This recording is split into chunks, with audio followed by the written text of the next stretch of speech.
Kumusta mga boss? Hello, Honda Pag-uusapan Philippines. natin Anong itong bagong pesa labas na motor galing Honda.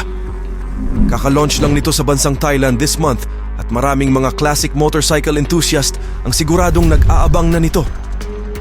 Ito ay ang Honda Giorno Plus, isang scooter na may modern retro design na may concept na the new high in every style go further.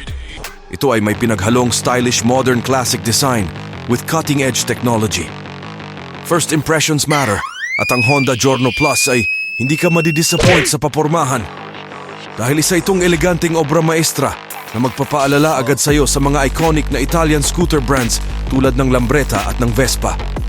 Pero ang pagkakaiba nito sa lahat ay kaya nitong makipagsabayan sa mga classic scooters as far as design-wise at ng mga modern scooters pagdating sa performance. Now, let's dive into the specs and features that make the Giorno Plus stand out from the crowd. Alright mga boss, simulan natin sa body design na mukhang Lambretta and Vespa na napaka-eleganteng tingnan na may basbas ng modern technology. Napaka-head-turner talaga nitong modern retro design niya, in my opinion. Okay. Kung ikukumpara mo siya sa kanyang mga competitors ngayon, ang Giorno Plus ay lamang talaga sa retro na pormahan, sa performance at practicality. Speaking of practicality, check this out. A massive 30-liter under-seat storage space. Perfect for stashing your helmet or carrying groceries without breaking a sweat. Meron itong USB port at console box for added convenience, so pwede kang mag-charge ng gadget anytime, anywhere. Naka-Honda Smart Key Smart Controller System na po ito na may 3 functions, including vehicle location, anti-theft alarm, and on and off remote switch. Meron itong retractable front hook for grocery bags, and of course may gulay board na pangkarga. Yung 5.4-liter fuel tank refiller niya ay nasa harapan tulad ng sa Honda Lead, which is napaka-convenient. So hindi mo na kailangang tumayo para buksan ang seat each time na magpapagas ka. Now, let's talk about its power. The Giorno Plus is equipped with a 125cc, 4 valves, liquid-cooled engine that's ready to take you on your adventures. It's got a fat 12-inch wheels and a brake system that ensures a smooth and safe ride. And when it comes to colors, marami tayong options mga boss. Ang naka-ABS variant ay may white black, red black at gray black, while ang CBS variant naman ay merong white black, blue black, green black, and yellow black, which is my favorite among the rest. Meron itong eye-catching digital LCD panel which has all the necessary indicators you need. It's simple, elegant, and has a touch of sophistication to the ride. Ang seat height nito ay 780mm, ground clearance ay 155mm, at may bigat na 118 kilograms. At ngayon ang pinakahihintay ng lahat, magkano ang motor nato?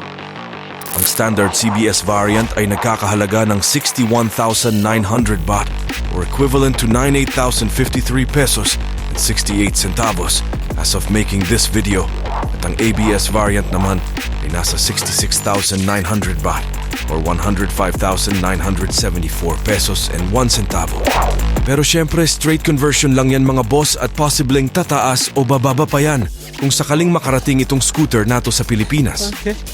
But wait, there's more. Bukod sa CBS at ABS variants, meron pa po itong special edition na lineup mga boss na may 3 klaseng upgrade styles. Unang-una ay itong Bianco Pearl Edition na may special edition emblem sa gilid, rear carrier, rubber floor cover, front top cover, H2C wheel sticker, at itong napaka-seamless na crash guard kit na walang kasagasagabal. Pangalawa po ay itong Glamorous Nero Edition na may front rack, visor, rear carrier, aluminum hook, aluminum foot panels, silver-coated radiator cover, and muffler. Special edition emblem, nice oil filler cap, nice handles, at garnish front Honda emblem.